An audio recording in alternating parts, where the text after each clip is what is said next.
Welcome to the Working Fans Podcast pay-per-view review show, where today we are going to be, Dave, actually, we made a little change in programming this week. So Yes. you want to tell the people what we're going to be giving them and what's coming next week? WWE Bad Blood 97 is what we're going to talk about today, with Bad Blood being a recent pay-per-view. As we recorded this that we just watched, we thought the timing was perfect for that. And since Halloween's coming up, we thought we'd go back to Halloween Havoc next week with Halloween Havoc 92. And talk about perfect timing. This episode is brought to you by Game Up Hard Hydration. It's like your favorite sports drink and your favorite seltzer got together, had a baby, dropped a little alcohol in it, but it's so much better. They have sponsored 2024. We couldn't be more than happy to work with them, and we couldn't be more than happy to tell you all about this great product. Dave's going to give you the details. That's right. It's only 110 calories. It's low carb. You don't have to feel guilty about it. And it has 4 delicious flavors. They come in an 8-pack. Those flavors are fruit punch, orange, lemon lime, and Joe's personal favorite, grape. And I am ready to talk about this Bad Blood pay-per-view. Bad Blood 1997 starts out with a video highlighting DX beating down the Undertaker, previewing Hell in a Cell. PlayStation presents Bad Blood in your house. We got Vince, Lawler, and Ross on commentary, and they start off with the announcement of Brian Pillman's death. So interesting way to kick off a pay-per-view. This was something they had found out just before, so they're mentioning it at the top. Yeah, a little more discussion on it. Like, it was very strange. Normally in years later when this would happen, they seem more prepared. This is the first time I think a current active wrestler at that time period had really passed away. And, it was almost like Vince was talking a little bit too much. Like, he would go on later in the show and, I know, getting ahead, like, it doesn't appear to be that any foul play was involved, but there might have been a drug overdose, which is very common. It's just like, I don't know, like, it was like he was saying more than he needed to say. Like, just, this poor man passed away. How about just condolences to a family?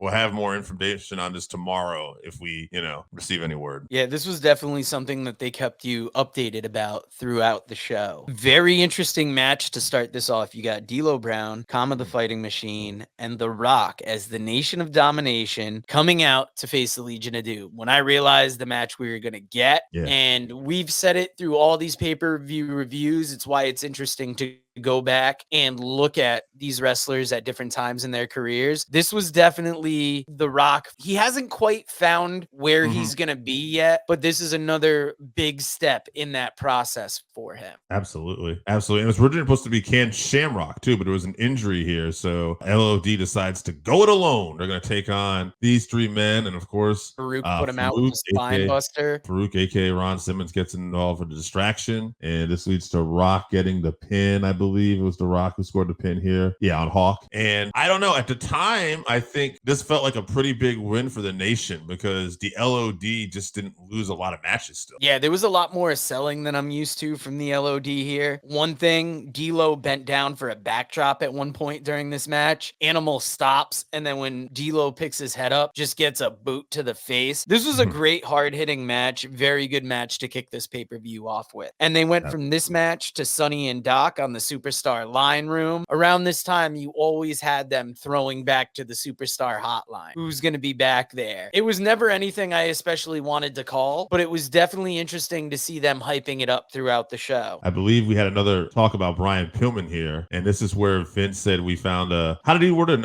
We believe we had a suitable attraction we found for you, and he threw to the Mexican minis. Yeah, this was supposed to be where the Brian Pillman match was. We were trying to find a suitable replacement, and you get Tarantula and Mosaic versus Max Mini and Nova. And I don't know if this is Vince's sense of humor. This wasn't a time where they were featuring minis a lot. They had brought back like Mini Vader, Mini Mankind. But I mean, that was the first time since the 80s. I couldn't tell if this was a dig or if this was Vince's sense of humor really thinking he was delivering a bigger attraction than what Pillman would have been. I don't think Vince really thought it at all, honestly. I just think this was just what they put on want. But for me, it was noticeable. It was like, oh my God, what are we doing here? But it was a good minis match. yeah, it was kind of fun.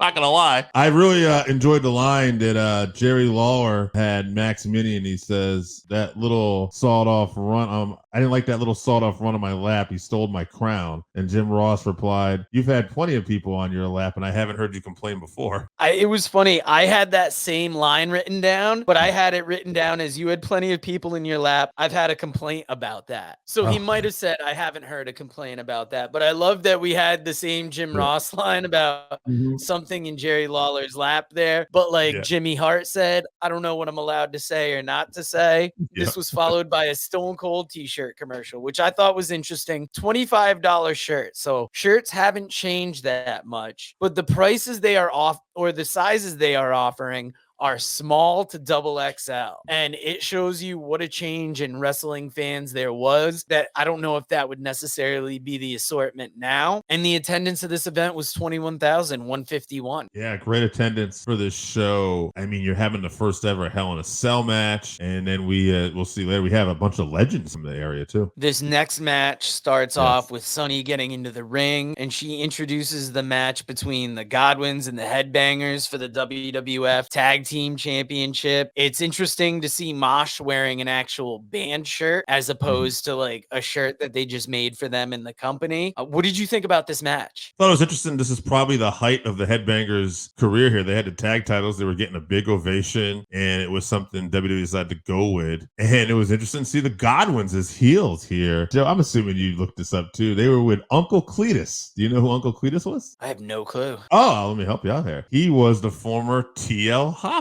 Oh, wow. That's interesting. Do you know who I believe TL that's Hopper? The dirty white boy, Tony Anthony? Yes, he was. Smoky Mountain fame. And yeah, great heel in that Southern wrestling region. The WWE always kind of used him more as a character. But yeah, Uncle Cletus, TL Hopper out here with the Godwins. And the Godwins, I don't know, I kind of like this version of them as a roughneck heel combination. Just a couple big boys, and they won the tag titles and they kind of beat them up afterwards. I thought it was interesting that the ref threatened to reverse the decision, or looked at, they were going to take the tag titles off of them, but they didn't actually do it. Mosher jumped off the top rope. Phineas barely caught him in the power bomb. They got the win. They had the post-match beatdown. And then you had the bell ringing, and they definitely threatened to strip them of the titles if they didn't get out of the ring, so they left. That felt old school to me, but that felt right. You had the post-match beatdown, and then you had a reason to stop it rather than just sending in a ton of refs. One thing that was very apparent during this match was both Jeff Foxworthy and Marilyn Manson must have been big in pop culture, because Jerry Lawler could not stop with the redneck jokes or just mentioning Marilyn Manson and how weird he was. This match was followed by a Stone Cold hype video. I love this because, if it was around that time, this is one of those things that just made Stone Cold so much bigger than life. Now Stone Cold is such an established name. You don't have to do videos to get him over. You don't have to do a whole lot to sell that personality. But it was a lot during this match where he was just all over this thing. Really, this felt like not Stone Cold at like where he was,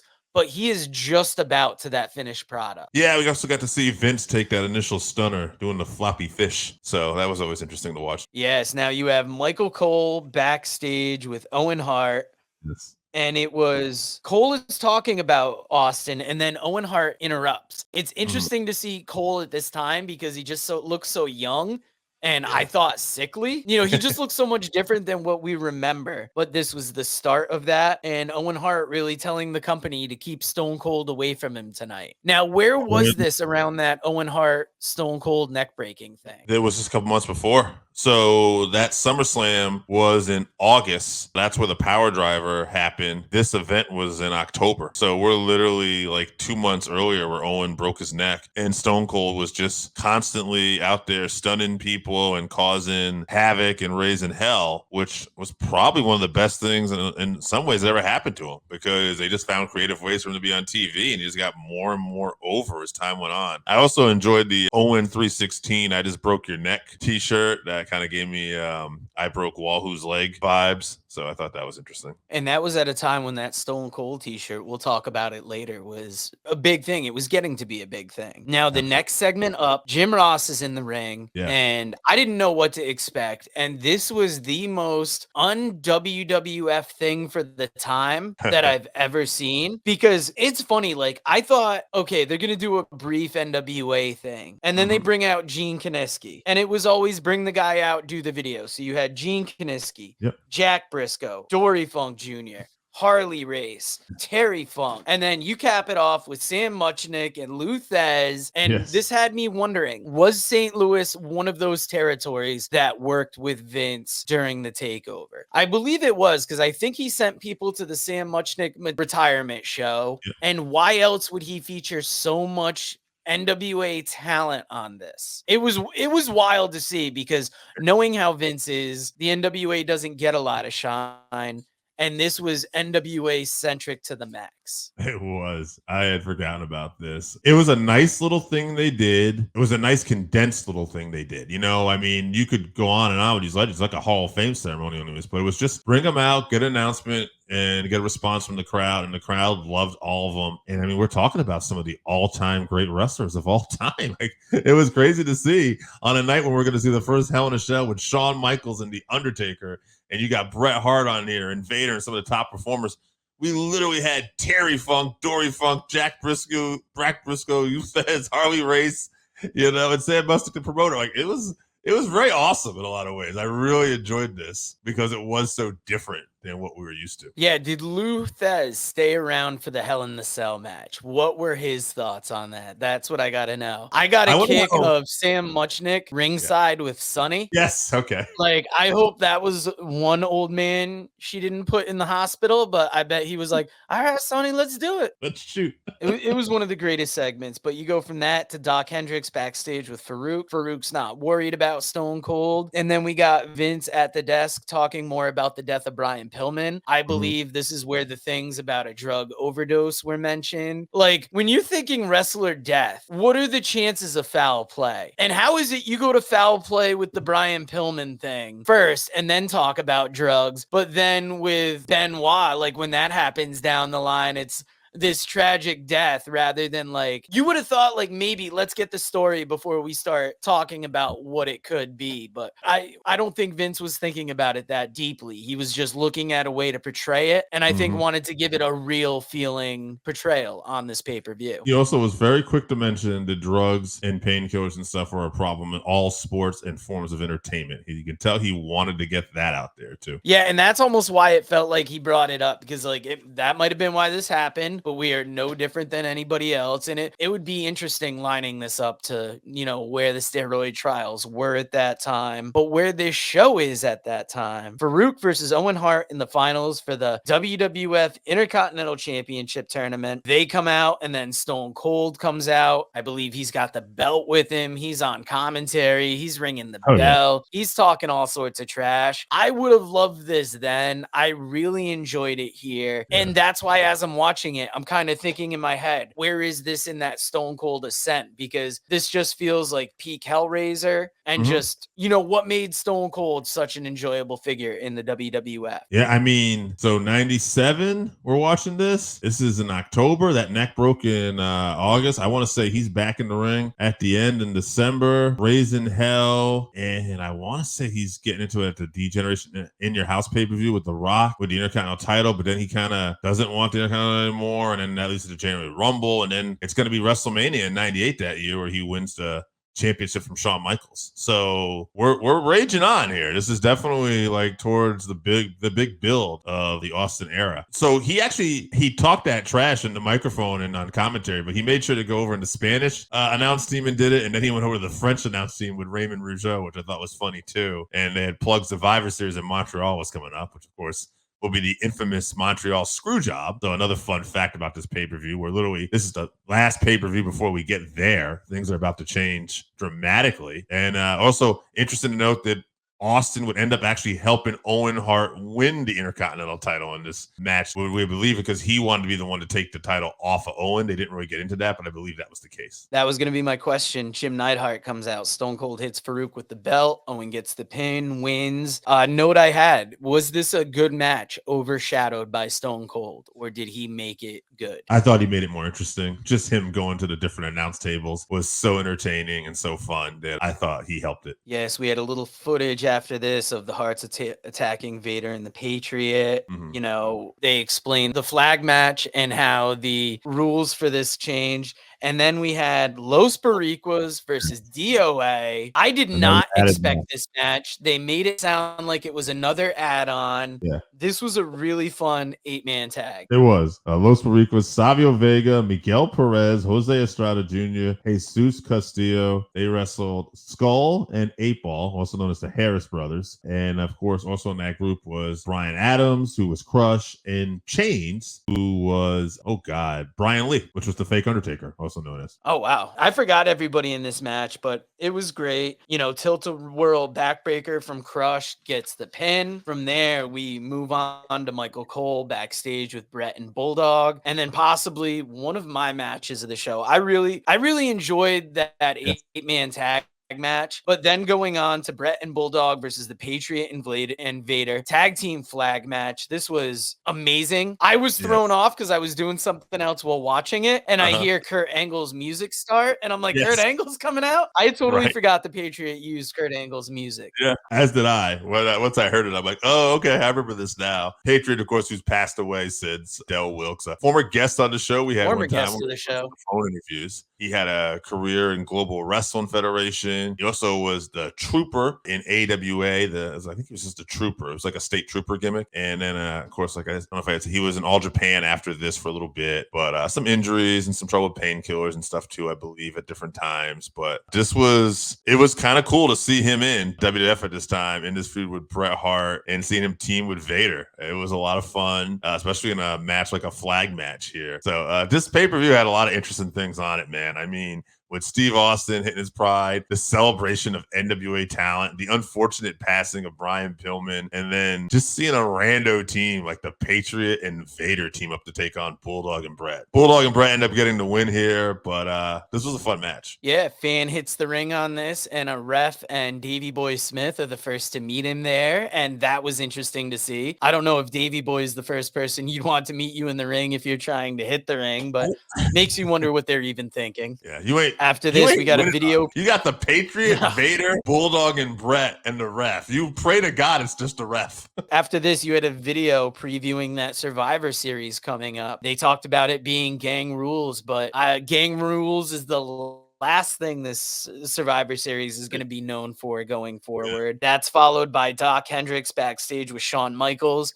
Shawn Michaels is the European champion, which had me thinking, like, is this the infamous Survivor Series? Like, they're saying Montreal, but Shawn is a European champion, and that just seems weird. But he's going to drop that title. He's going to drop that title on Raw. There's a thing where Sergeant Slaughter is going to make him and Hunter wrestle for his European title, and Shawn just basically lays down for Hunter, and Shawn, they don't even care about the European title. It was even kind of funny because Shawn even kind of boxed the title at one point like that. He goes, first things first, thank God my coveted European title will not be on the line, so that is safe. Whew. You know, like almost like who gives a shit about this belt? I thought, like, wow, like we're not trying to get this title over at all. Yeah, and we followed that with the Shawn Michaels video. Going right into the main event, Shawn Michaels and Undertaker, Hell in a Cell match. This was the first Hell in a Cell, if I believe so, right? Yes. Very first one. Very first appearance of Kane at the end of this, of course, too. Violent matchup. Just, we're seeing Undertaker getting power drove on some steps.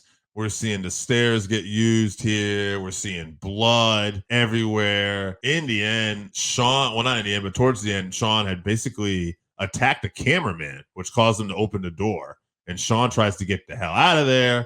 And that's how they escape the cage. And that's where you have Taker and Shawn battling on the cage. Shawn doesn't go all the way to the top to Foley, but he gets on like near the top of the cage and gets knocked off through a table, which was a wild, wild bump during this time period. Taker brings him back in the ring. You know, there's a choke slam from the top rope. Yeah, I think he's getting ready for the tombstone. He cracked him in the head, CTE style with a chair, which was what Shawn had done to him. And he's getting ready to end it. And then you know what's coming. It's gotta be Kane. That's Kane. It's gotta be Kane. Kane breaks the door The down. way they hit that catchphrase, you know that's what Vince must have ground into them, is it's gotta be Kane, because they must have said it 10, 12 times. I really enjoyed how Shawn Michaels was selling the nervousness about the cell. And at first I had a note written down that like this is like a gimmickless cell match. It's almost like Punk and Drew, where the action was inside the ring. I totally forgot that the door opened and that they went on top of the cage. And then I'm like, okay, so that's been a staple since the start. They didn't quite go to where Foley did with it, but now you could see why Foley thought it was a good idea to get thrown off the top, because, you know, Shawn did the fall from like part way down. Either way, it was a great match. This just had me in that 97 time frame where it felt huge. And, you know, Kane rips the door off the cage, tombstones the Undertaker, barely gets an arm over the Undertaker for the win. And that was Bad Blood 97. So overall thoughts on the show before we get out of here? Great show. Glad we went back to watch it. I had forgotten, you know, I knew that this was going to be the first Hell in a Cell and we were going to see Kane and all that, but I did not remember the unfortunate death of Brian Pillman. I did not remember we were getting the Patriot in this flag match. I did not remember the Patriot came out to Kurt Angle's music. So this was just a fun little show. I'm glad we went back to check this out. Longer show, but it did not feel like it. And that makes me think of another thing that we have associated with us, where Game Up Hard Hydration. It's got a big flavor, but it is not light. I forgot what the explanation was. If you haven't tried Game Up, then you are missing out. Imagine your favorite seltzer and your favorite sports drink had a baby, but it's way better than that. Each can is 110 calories, low carb, 4.9 ABV. It's a nice light drink that is not light on flavor. Game Up comes in fruit punch, orange, lemon, lime, and grape. Pick it up at drinkgameup.com or at your nearest liquor store.